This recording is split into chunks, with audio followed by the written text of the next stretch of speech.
Welcome to my channel. Here today we will see the last section of the Specific Relief Act 1963, and it's also going to be our last session of this act. Please pay your attention because section 42 in itself a very important concept, क्योंकि बच्चे ये आपका pre में भी आया है, mains में भी आया है. ठीक है, सेक्शन 42 इसलिए मैंने एक अलग से इसका सेशन लिया ताकि आपको बहुत अच्छे से समझ में आए. And section 42 talks about injunctions to perform negative agreements.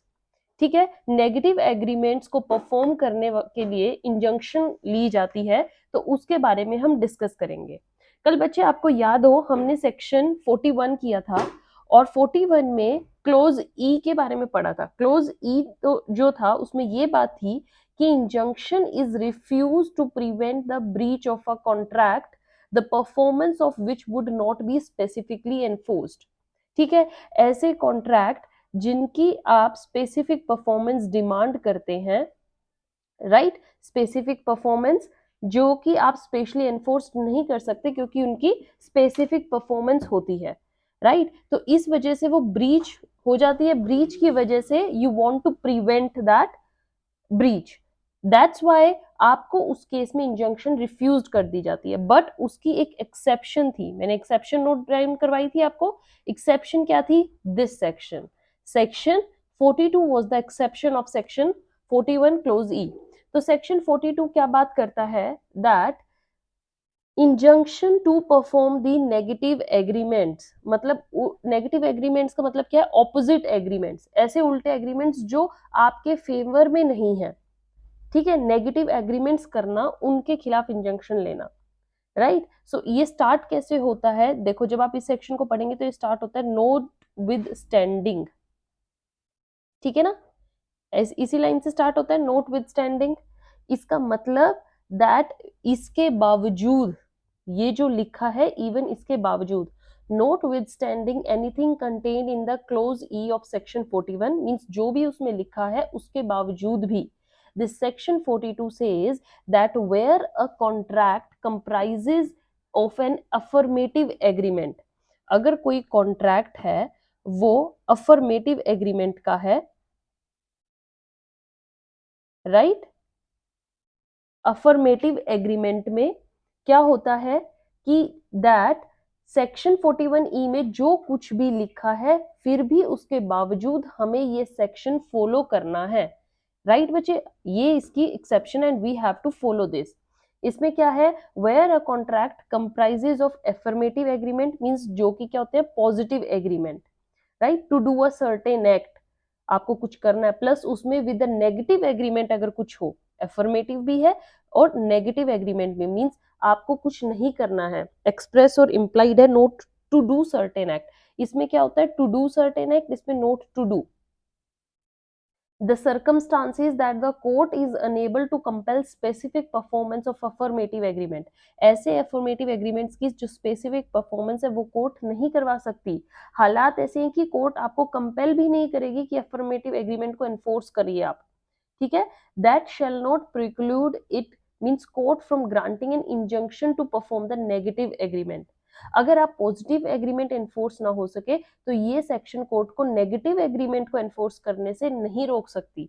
Means अगर उसमें दो बातें हैं, अफर्मेटिव नहीं हो पा रही, मींस पेंटिंग है कि मुझे इसी पेंटर से अपनी पेंटिंग करवानी है, तो वो अगर कोर्ट परफॉर्म नहीं करवा पा रही है और अगर उसमें कुछ नेगेटिव है मींस नॉट टू डू, तो वो जरूर एनफोर्स करवा सकती. इसके होने से ये नहीं है कि कोर्ट इसमें इंजंक्शन नहीं लगा सकती.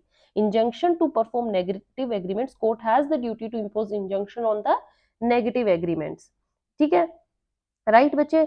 बट जो प्लेंटिफ है has not failed to perform the contract means plaintiff जो होना चाहिए वो अपने पार्ट पर पूरा सिक्योर होना चाहिए, उसने अपना पार्ट करने के लिए रेडी है, उसकी तरफ से कोई फॉल्ट नहीं है. ठीक है, he must not be at fault as it is binding on him. Plaintiff अपने पार्ट पर गलत ना हो तभी जो है कोर्ट इंजंक्शन नेगेटिव एग्रीमेंट्स पर लेती है. मैं आपको एक एग्जाम्पल दिखाती हूँ ताकि आपको अच्छे से समझ में आए और ध्यान से एग्जाम्पल को समझना है. देखिए क्या है, ए है और वो बी के बीच में एक कॉन्ट्रैक्ट होता है. ऑल राइट, 1 ईयर का कॉन्ट्रैक्ट है ए और बी के बीच में. बी यहाँ पर क्या है? एक सिंगर है थिएटर में. सो जिसमें क्या है या इसको लगा लो बी सिंगर है और ए का थिएटर है, ठीक है। तो जिसमें बी सिंगर है जो कि ए के थिएटर में हर शाम को आके सॉन्ग गाएगा, ये इनके बीच में कॉन्ट्रैक्ट हुआ है। ए ने कहा है तुझे डेली मेरे थिएटर में आना है और शाम को एक परफॉर्मेंस देनी है, राइट। बी कहीं भी और भी परफॉर्म नहीं करेगा, ये भी एक देखिए पॉजिटिव एग्रीमेंट क्या लिखा, you have to perform, performance के लिए।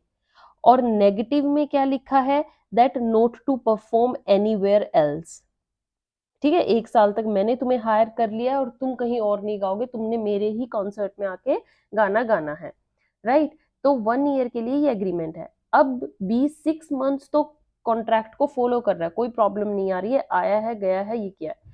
उसके बाद उसने आना बंद कर दिया। अब क्या है, बी के अगेंस्ट स्पेसिफिक परफॉर्मेंस तो हो नहीं सकती, है ना। ए या बी के अगेंस्ट तो ऐसे स्पेसिफिक की कंपेल करिए बी आकर गाए, गाए, that is his choice. If he want to sing he can, if he doesn't want court can not compel, means affirmative चीज को वो कंपेल नहीं कर सकती, यहाँ पर वो रिफ्यूज कर देगी। हमने यही पढ़ा था रिफ्यूजल सेक्शन 41E में कि जो स्पेसिफिक परफॉर्मेंस से रिलेटेड है there injunction can be refused, यहाँ पर रिफ्यूज कर देगी। बट जो नेगेटिव पार्ट है, ठीक है, ये तो नहीं कर सकती, उसकी पर्सनल क्वालिफिकेशन है, आप किसी के साथ जबरदस्ती नहीं कर सकते कुछ भी चीज करवाने के लिए। सेम सिंगर का केस था, सेम पेंटर का केस था। बट जो ए है वो कोर्ट में जाता है कि जो बी ने ब्रीच किया है कॉन्ट्रैक्ट का, और इसमें नेगेटिव एग्रीमेंट भी था कि वह कहीं नहीं गाएगा, है ना। सॉरी, ए कॉन्ट्रैक्ट ए जाता है कोर्ट में और कहता है कि बी चलो गाए नहीं, मेरे लिए नहीं गा सकता, आप मत करिए। बट ये कहीं और भी नहीं गाएगा, ये भी तो था मेरे कॉन्ट्रैक्ट में, आप एटलीस्ट इसको तो एनफोर्स करवाइए कि 1 ईयर तक वो कहीं और न जाए। तो कोर्ट क्या करेगी, वो बी पर इंजंक्शन लगा सकती है, ठीक है, इंजंक्शन प्रोवाइड करेगी कि आप कहीं और जाके गाना नहीं गाओगे। ए के लिए इंजंक्शन बी के अगेंस्ट आ जाएगी, ऑर्डर इंजंक्शन का पास हो जाएगा। समझ में आया। So injunction to perform the negative agreement, yes, अगर पॉजिटिव उसका पार्ट है और पॉजिटिव को कंपेल नहीं कर सकती तो नेगेटिव को कंपेल कर सकती है, और ये केस आता है स्पेसिफिक परफॉर्मेंस के केसेस में। All right. So with this, your section 42 is over. I hope you understood it at to the core of this every point. And with this, specific relief act is also completed from my side. In next session, we are going to take the very important topic, that is contract act. So stay tuned for that. Till then, have a good day.